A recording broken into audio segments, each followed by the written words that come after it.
खड्गे च सुरेन्द्रे च कौशिके पाद संस्पृशि निर्विशेष मनस्काय श्री वीरस्वामिने नमः। उत्तरज्जयनानि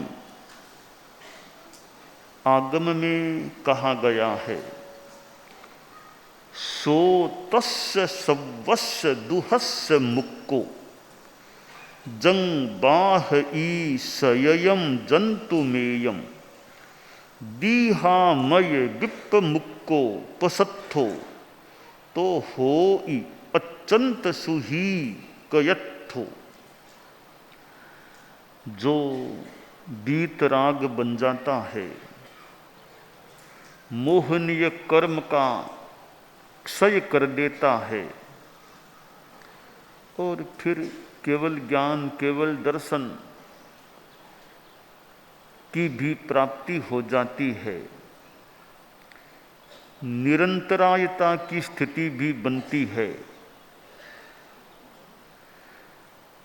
ऐसा जो व्यक्ति है, साधु है, वो इस जीवन के बाद सर्व दुख मुक्त हो जाता है और वह दुख जो इस जीव को पीड़ित करता रहता है, दुखित यानी कष्टापतित करता है, उस संपूर्ण दुख से वह पवित्रात्मा मुक्त हो जाती है।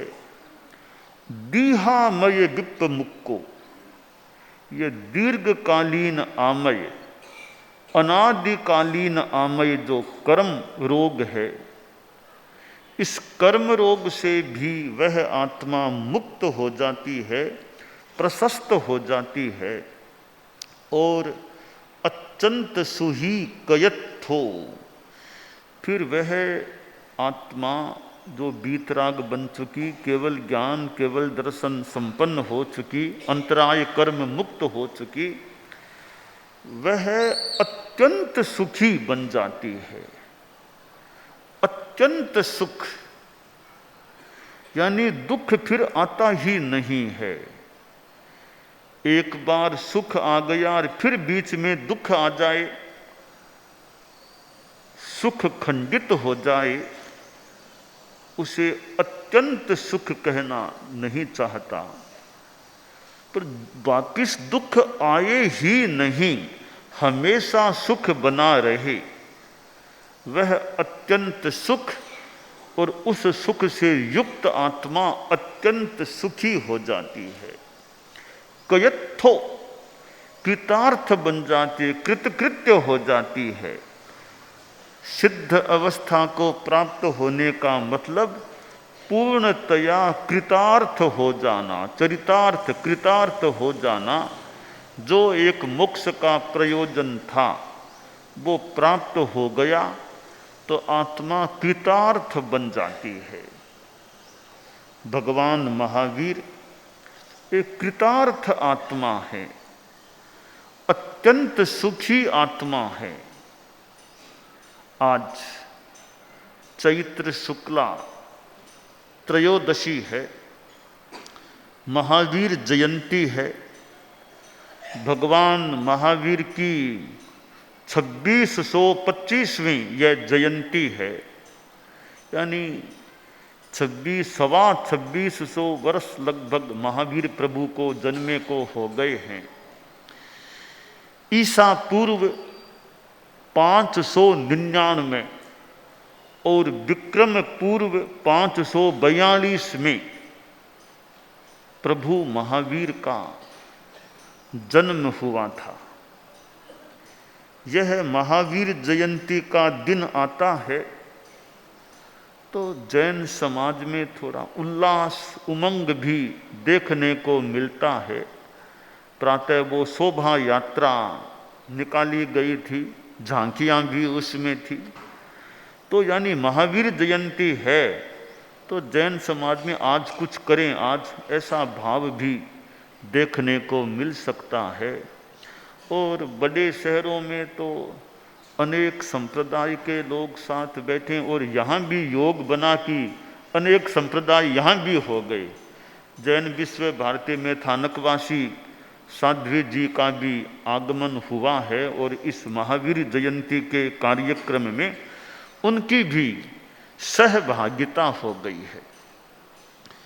भगवान महावीर का जीवन हमें आगम वाङ्मय में भी प्राप्त होता है। आयारों का 9वां अध्ययन देखें। परम पूज्य आचार्य महाप्रज्ञ जी ने जो युवाचार्य काल में ही मान लें लगभग वो भाष्य संस्कृत में जो निर्मित किया है, आज आयारों पर संस्कृत में जो भाष्य निर्माण हुआ है, यह भी एक विशेष बात है कि संस्कृत में आगम पर यह भाष्य निर्मित हुआ है, आयारों पर संस्कृत भाषा में भाष्य। तो आयारों का 9वां अध्ययन है, उसमें संक्षेप में हम भगवान महावीर की जीवनी को देखने का प्रयास कर सकते हैं। जीवन दर्शन, जीवन दर्शन 9वें अध्ययन में हम उनके जीवन को संक्षेप में देख लें और पूर्ववर्ती 8 अध्ययनों में, हालांकि 7वां अध्ययन तो अभी अनुपलब्ध है, 1 2 3 4 5 6 फिर 8 फिर 9, 7वां लुप्त अनुपलब्ध है। तो पूर्ववर्ती अध्ययनों में हम माने संदेश है, उपदेश है, और जो संदेश उपदेश है वो 9वें अध्ययन में मानो कैसे जिया है उन संदेशों को, उपदेशों को, उसकी हम एक तुलनात्मक बात या अध्ययन कर सकते हैं कि ये जीवन और पूर्व के ये उपदेश संदेश दोनों में कैसे क्या समानता है। संभवतः किसी ने इस पर कार्य भी किया है कि ये जीवन और पूर्ववर्ती अध्ययनों का उपदेश, ये एक तुलनात्मक एक ऐसे अध्ययन किसी ने संभवतः किया है, एक वो किया जा सकता है। तो आयारों में भगवान महावीर की संक्षिप्त जीवन गाथा है। आयार चूला में भी हम भगवान महावीर के जीवन को देख सकते हैं। पज्जो सवना कप्पो में भी भगवान महावीर की जीवनी को देख सकते हैं, यानी आगमों में यह जो भगवान महावीर का जीवन वृत्त है। और हिंदी पुस्तकों में तो कई मिल सकेगी, आगम वाङ्मय में भी हमें भगवान महावीर का वो जीवन वृत्त कुछ कुछ मिलता है। भगवान महावीर ने जो जीवन जिया है, उनके जीवन में किस प्रकार अहिंसा, कैसे तपस्या, उनका जो साधना काल रहा है, उसमें खाने के दिन कितने, तपस्या के दिन कितने। खाने के दिन तो थोड़े, तपस्या के दिन ज्यादा हैं। और केवल अनाहार ही नहीं, उनकी वो ध्यान साधना कह दें, कायोत्सर्ग कह दें, प्रतिमा की साधना कह दें, किस प्रकार उन्होंने साधना के लिए मानो स्वयं को समर्पित कर दिया। 12.5 वर्ष लगभग, या साधिक 12.5 वर्षों का उनका जो ये संयम पर्याय का साधना काल जो रहा है, छद्मस्थ अवस्था का, किस प्रकार वे साधना के लिए समर्पित रहे होंगे। भगवान महावीर और जैन शासन, हालांकि हम एक अपेक्षा से जैन शासन के साथ उनको जोड़ दें, पर ऐसे जो महापुरुष होते हैं वे तो मानो सबके, उनका उपदेश, उनके संदेश, वो कोई एक घेरे में थोड़े ही यूं प्रतिबद्ध होते होंगे। हम लोग उनसे प्रतिबद्ध भले हो जाएं कि हमारे आराध्य हैं, पर ऐसे तीर्थंकर महापुरुष हैं, उनका उपदेश तो किन के लिए नहीं है। मानव जाति के लिए कह दें, और भी प्राणियों के लिए उनका उपदेश, उनका संदेश उपयोगी बन सकता है। तो महावीर प्रभु जैन समाज से हमने उनको मानो अपने साथ जोड़ रखा होगा, और किसी अपेक्षा से वे हमसे जुड़े हो सकते हैं, पर उनके सिद्धांत, उनके उपदेश या आगमों के उपदेश आज मानव जाति के लिए भी सुखदायी, समस्या समाधायी बनने की हम आशा कर सकते हैं। अहिंसा का जो संदेश है, सब्बे पाणा न हंतव्या एस धम्मे धुवे निये सासय, यह अहिंसा का संदेश आज विश्व में, यह कुछ हिंसा की बात भी, युद्ध की बात भी चल रही है। कितना समय हो गया है कि युद्ध दुनिया में चल रहा है, परंतु यह अहिंसा का संदेश, महावीर जयंती और अहिंसा का संदेश ऐसे राष्ट्रों के पास या राष्ट्र के नेताओं के पास भी वो उपलब्ध हों, पहुँचे किसी रूप में, और वे भी कि कैसे अहिंसा के आलोक में समस्या का समाधान हो जाए, अनावश्यक दुराग्रह न रहे, और दुराग्रह न रहे, और अच्छा एक अहिंसा युक्त चिंतन किया जाए कि ऐसा कोई रास्ता कि हिंसा को विराम मिले, युद्ध को विराम मिले, युद्ध विराम, और शांति अहिंसा की स्थापना पुष्ट रहे। जहाँ हिंसा होती है वहाँ अशांति पैदा हो सकती है। सूक्त है, हिंसा पशुयानि दुखानि, हिंसा पशुयानि दुखानि, कि दुख हिंसा से प्रसूत हो जाते हैं, हिंसा से पैदा हो जाते हैं। तो जहाँ हिंसा है, अशांति है, वहाँ दुख, और विकास में भी बाधा। जहाँ हिंसा अशांति, वहाँ विकास भी कितना क्या हो पाएगा, उल्टा ह्रास पतन हो सकेगा। तो विकास के लिए भी अहिंसा और शांति की अपेक्षा होती है। तो आज जो राष्ट्र इस हिंसा की अग्नि से स्पृष्ट हैं, और वह हिंसा की अग्नि आसपास औरों पर भी प्रभाव डालने वाली हो सकती है। अग्नि तो वहाँ जलती है, तो ताप तो थोड़ी दूर दूर तक भी आ सकता है। तो वो हिंसा की आग परिपार्श्व में भी ताप फैलाने वाली बन सकती है। तो ऐसी अग्नि को वो अहिंसा का सम का कोई जल का छिड़काव हो जाए, उस अहिंसा उपशम शांति के जल से हिंसा की अग्नि को बुझने का, शांत होने का मौका मिले, तो दुनिया में जो महापुरुष हुए हैं और उन्होंने जो अहिंसा का संदेश दिया है, तो वह अहिंसा का संदेश भगवान महावीर जैन समाज से मान लो जुड़े हुए हैं, पर उनके संदेश या जैन धर्म के संदेश वे मानव मात्र को प्रभावित बनाने वाले सिद्ध हों, और यह वर्तमान की जो हिंसा की, युद्ध की समस्या है, उस संदर्भ में भी संबद्ध नेता चिंतन करें, चिंतन करते भी होंगे, सोचते भी होंगे।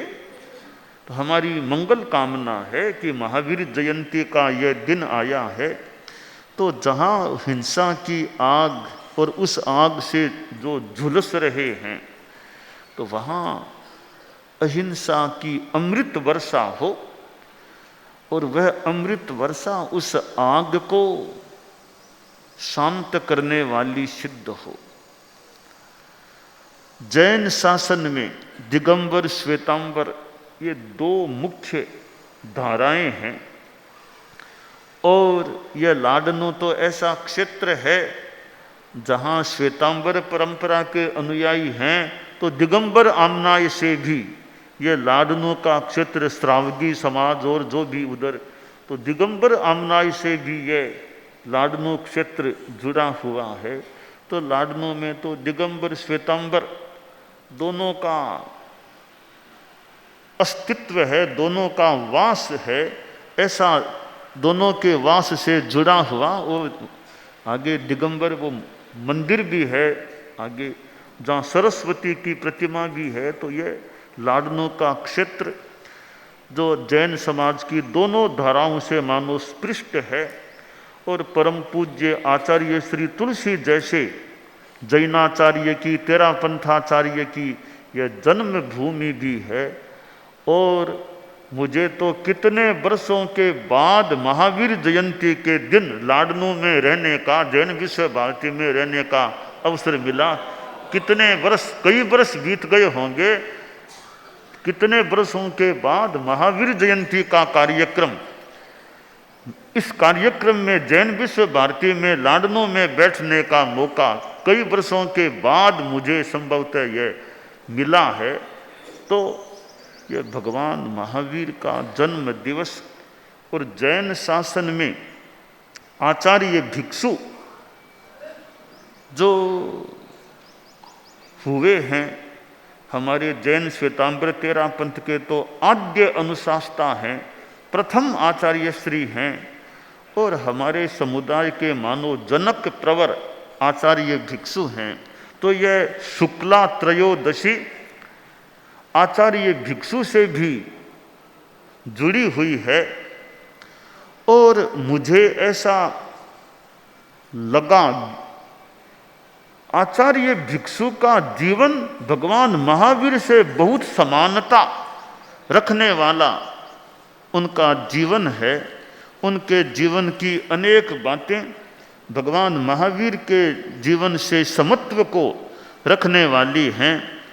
और मैंने तो एक गीत बनाया कि कितनी समानता भगवान महावीर और आचार्य भिक्षु के जीवन में है। थोड़ा सा गीत का संगान।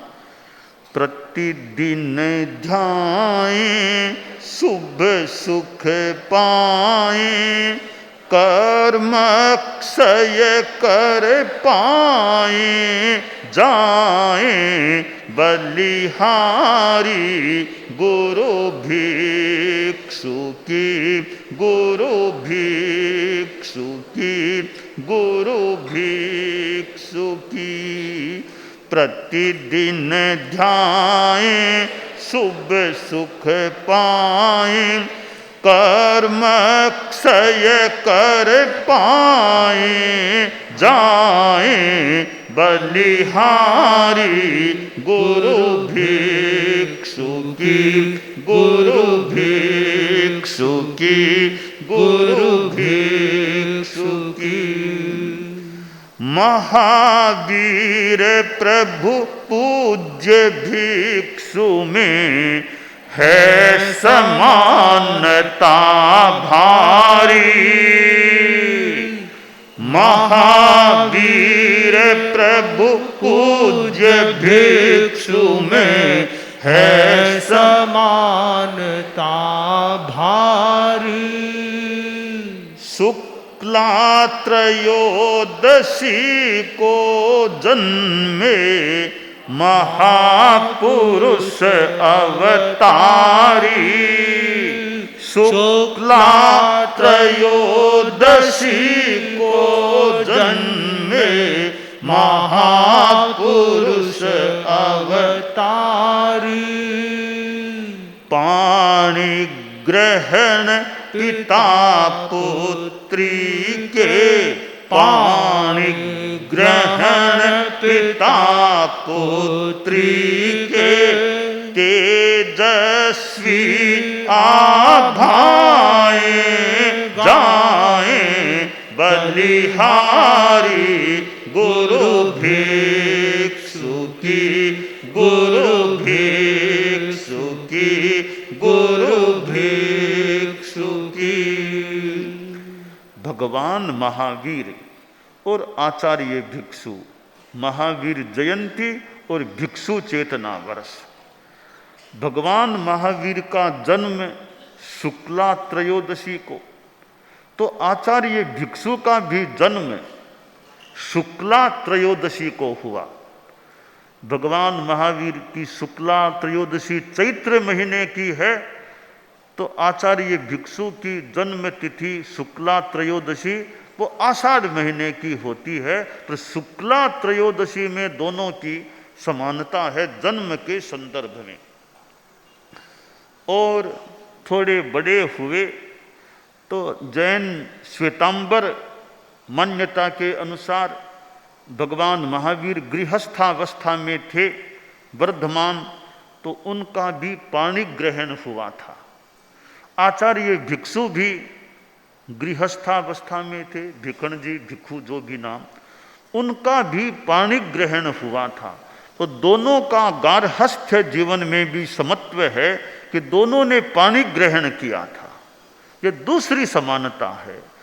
तीसरी समानता कि वर्धमान भी पुत्री के पिता बने, तो भिखण जी भी पुत्री के पिता बने, पिता पुत्री के दोनों, ये भी समानता, पाणि ग्रहण होना और पुत्री के पिता, दोनों में समानता, पुत्री के पिता बने।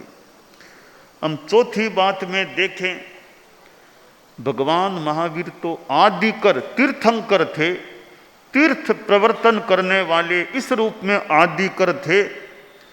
और आचार्य भिक्षु को मान लें 13 पंथ के आदिकर, 13 पंथ का शुभारंभ करने वाले, तो 13 पंथ के आदिकर उनको मान लें एक दृष्टि से।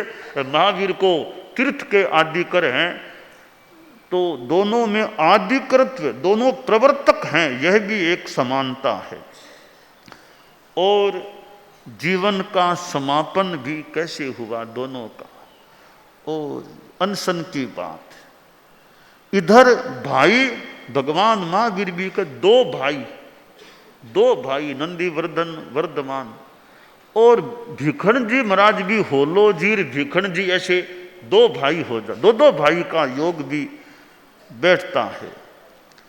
और दोनों का जीवन का महाप्रयाण कह दें समापन, भगवान महावीर का निर्वाण 8वें दशक में हुआ, तो आचार्य भिक्षु का भी महाप्रयाण जीवन के 8वें दशक में ही हुआ।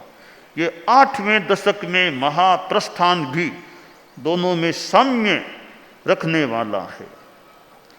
और भगवान महावीर यानी वर्धमान ने अभिनिष्क्रमण किया, तो जीवन के तीसरे मतलब यानी युवा अवस्था में वर्धमान ने अभिनिष्क्रमण किया, साधुत्व स्वीकार किया, अभिनिष्क्रमण किया।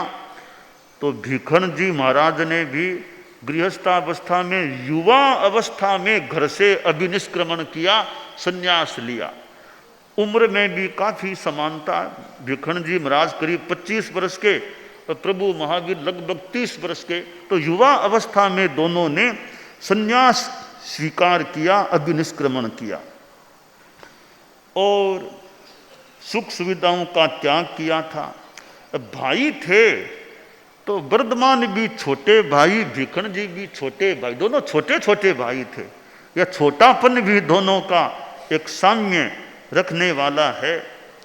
और दोनों मुख्य आखिर प्रभु महावीर तीर्थंकर थे, जैन शासन के नायक कह दें, कुछ भी कह दें, अनुशासक नायक जो भी थे, तो संत यानी प्रथम नायक।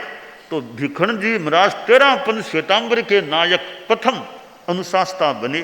तो दोनों में यूं मुख्यत्व का भी साम्य है। भगवान महावीर तीर्थंकर हैं, तो आचार्य भिक्षु को हम तीर्थंकर के प्रतिनिधि मान लें। तीर्थंकर और तीर्थंकर प्रतिनिधि इस रूप में दोनों हैं। और सिंह स्वप्न की बात है, महावीर की माता ने भी सिंह का सपना देखा, त्रिशला माँ ने सिंह का सपना देखा। तो भिखण जी महाराज की माँ दीपा जी ने भी सिंह का सपना देखा।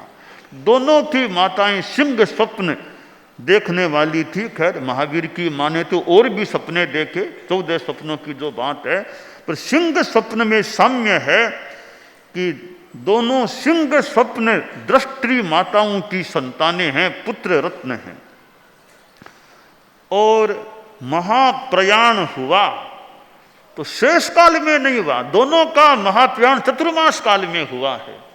भगवान महावीर का चतुर्मास काल यानी कार्तिक की अमावस्या को वर्तमान की व्यवस्था में चतुर्मास के अंतर्गत है हमारे यहाँ। तो भीखन जी आचार्य भिक्षु का महाप्रयाण भी भाद्रव शुक्ला त्रयोदशी चतुर्मास के काल के अंतर्गत हुआ है।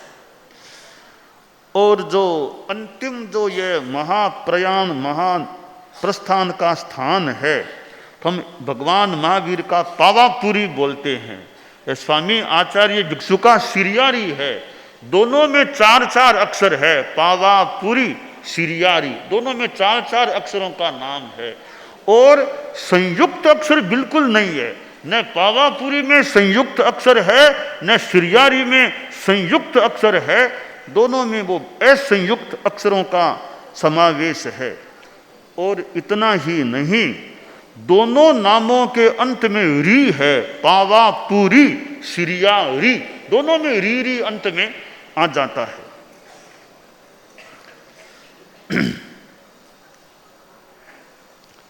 तो इस प्रकार अनेक समानताएं हम भगवान महावीर आचार्य भिक्षु, इन भगवान महावीर तो खैर परम हमारे तीर्थंकर प्रभु हैं, आचार्य भिक्षु हमारे आद्य गुरु, हमारे धर्म संघ के आद्य अनुशासता हैं। पर इतनी समानता, एक तीर्थंकर दूसरे तीर्थंकर के प्रतिनिधि, इतनी समानता का होना, एक कोई हमारे शोध करने वाले कोई शोध करना चाहें तो अनुसंधान शोध करके कोई बताएं कि जैन शासन के जो आचार्य हुए हैं, आज से 2500 वर्ष करीब मान ले, थोड़े ज़्यादा समय मान ले, आज तक आचार्य हुए हैं, और कोई जैनाचार्य ऐसे हैं क्या, हुए हैं क्या, जिनकी इतनी समानता भगवान महावीर के साथ हो। कोई अनुसंधान शोध करके कोई चाहे कि और भी जैनाचार्य हैं तो हमें भी कोई जानकारी दे सके, तो और हमारा भी थोड़ा अध्ययन ज्ञान बढ़ सके कि और भी ऐसे आचार्य, अच्छी बात है, हुए तो कोई आपत्ति नहीं है, तो कोई हैं क्या।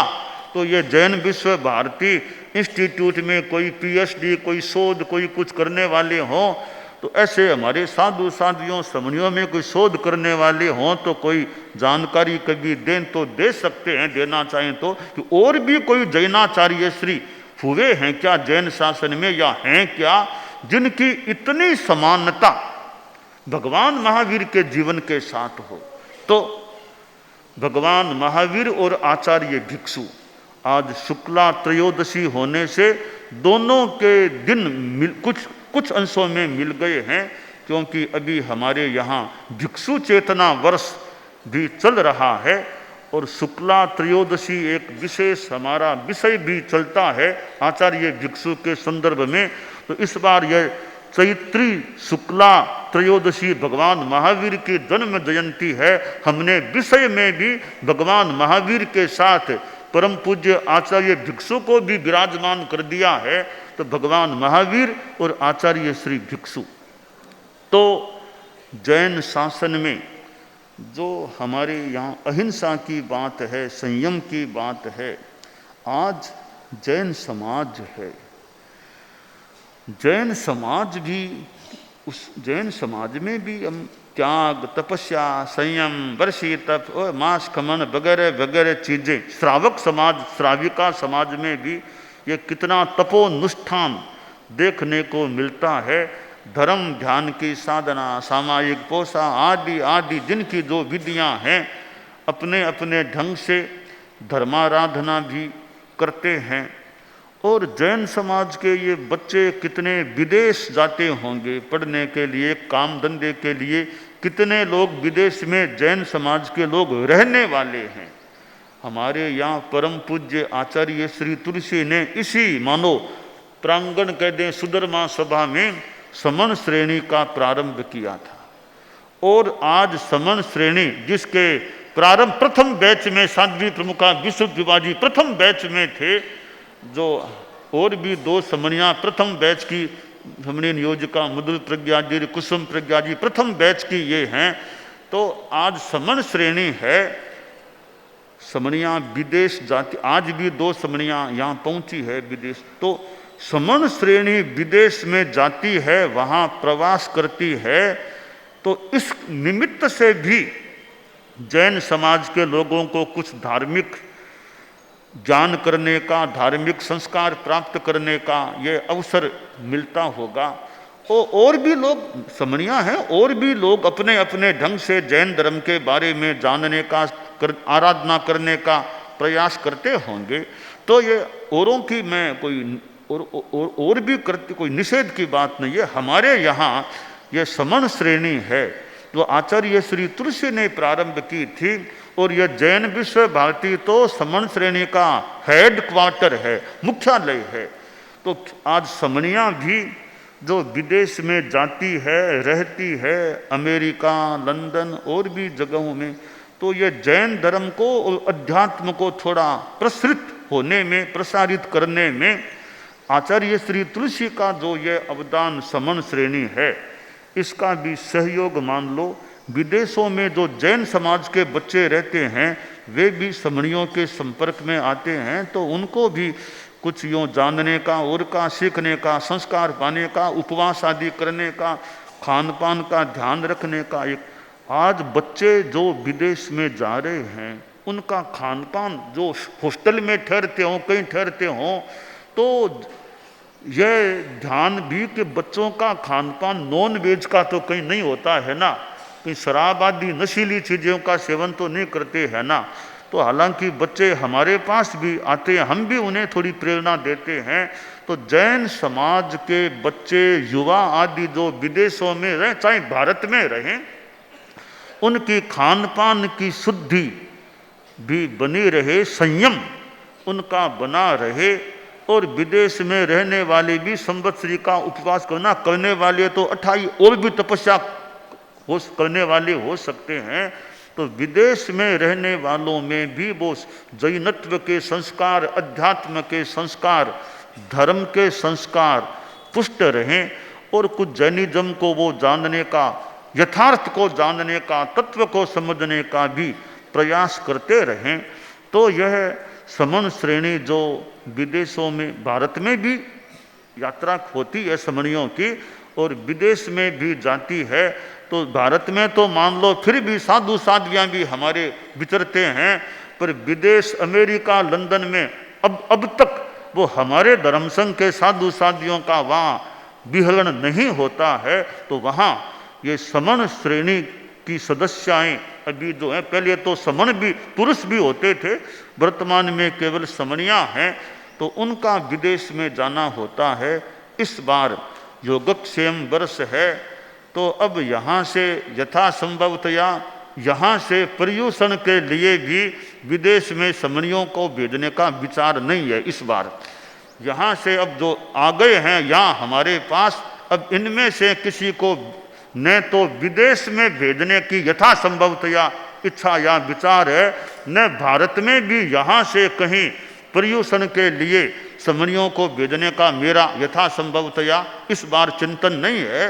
तो समणियाँ यहाँ खूब आराधना कर सकें उतनी आराधना साधना करें अपने। इस बार पर्यूषण के लिए कहीं भी न विदेश में न देश में और कहीं भेजने का मेरा यथासंभवतया विचार नहीं है इस बार।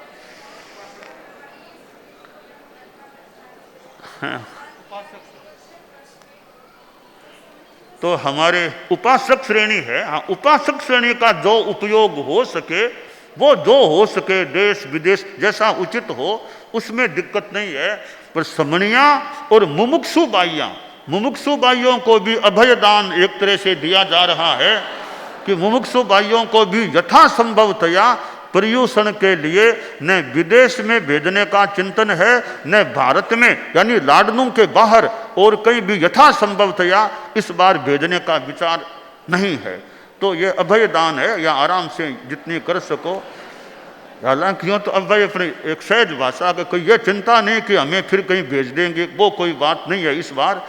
जितना जैन विश्व भारती लाडनों में या गुरुकुलवास में समणिया मुमुक्षु बाह्या और जितनी आराधना साधना प्रशिक्षण प्राप्त करना, इसमें जितना समय लगा सकें वो लगाने का प्रयास कर सकते हैं।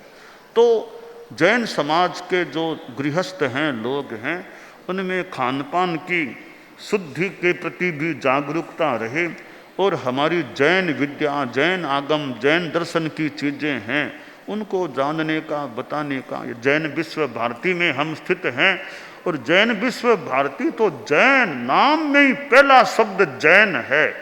तो जैन विश्व भारती ये जैन धर्म की जो विद्या है, दर्शन है, सिद्धांत है, उसका जितना यथा योग्य प्रचार प्रसार हो सके हमारा आगम वाङ्मय है।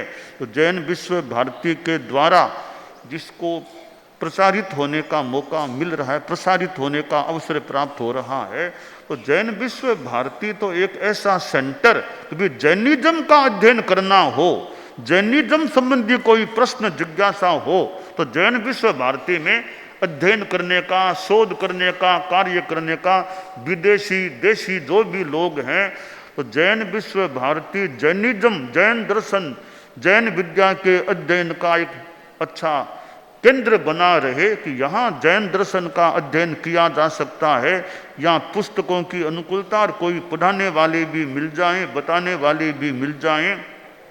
और समणियाँ हैं, उनमें भी हमारे कई पढ़ाने वाले हैं और साधु साधियों में तो भी वो हमेशा लाडनों में रहें न रहें, पर समणियों का तो मुख्यालय है। तो समणियों का योगदान, यहाँ कोई विदेशी भी आ जाए, देश के लोग कि हमें जैनिज्म का अध्ययन करना है, तो समण श्रेणी का भी उनको योगदान मिले कि जैनिज्म के बारे में कोई जानना हो, पूछना, हमसे पूछिए, हम यथासंभव प्रयास करें। तो ग्रंथागार तैयार पड़ा है, पुस्तकें चाहिए देखने के लिए और साहित्य सदनम है।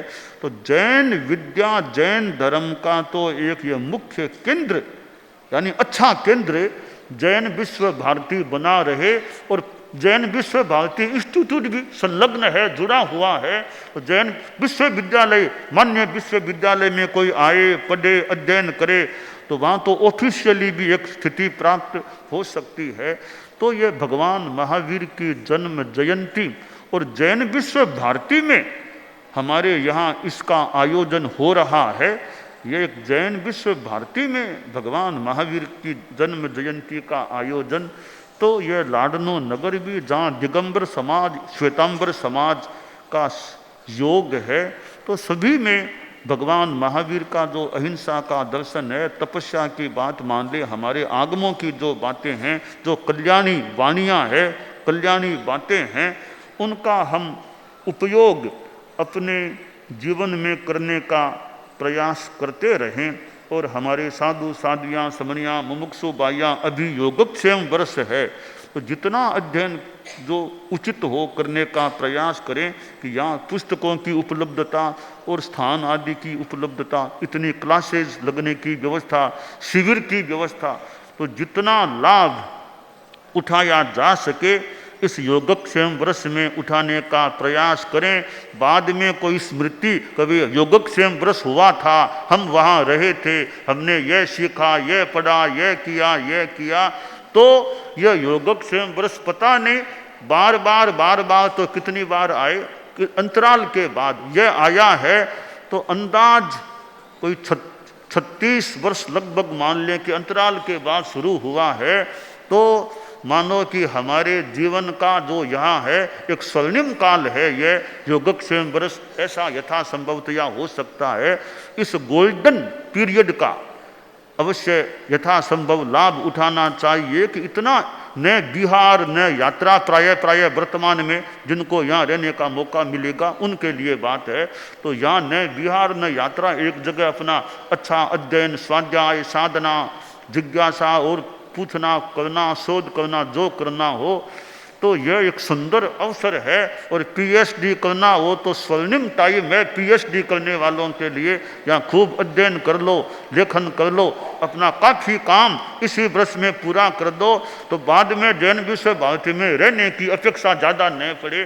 तो इस प्रकार ये आज भगवान महावीर की जो जन्म जयंती का प्रसंग है, तो ऐसे महापुरुषों की जन्म जयंती आती है और हम मनाते हैं, तो उससे भी हम साथ बैठते हैं, भगवान महावीर के बारे में कुछ चर्चा करते हैं, यह भी अच्छी बात है। अभी एक महापुरुष के बारे में हम चर्चा करें और भगवान महावीर के जीवन से, उनके जीवन दर्शन से जो हमें उपलब्ध होता है साहित्य में, हमें उससे भी प्रेरणा मिल सकती है और हम अपनी साधना आराधना में आगे बढ़ने का प्रयास कर सकते हैं। दानान सिद्धम अभयपयानम सच्चे सुया अनवज्जं वयन्ति तवे सुया उत्तम बंभचेरम लोगुत्तमे समणेनाय पुत्ते लोगुत्तमे समणेनाय पुत्ते लोगुत्तमे समणेनाय पुत्ते लोगुत्तमे समणेनाय पुत्ते लोगुत्तमे समणेनाय पुत्ते लोगुत्तमे समणेनाय पुत्ते लोगुत्तमे समणेनाय पुत्ते लोगुत्तमे समणेनाय पुत्ते लोगुत्तमे समणेनाय पुत्ते।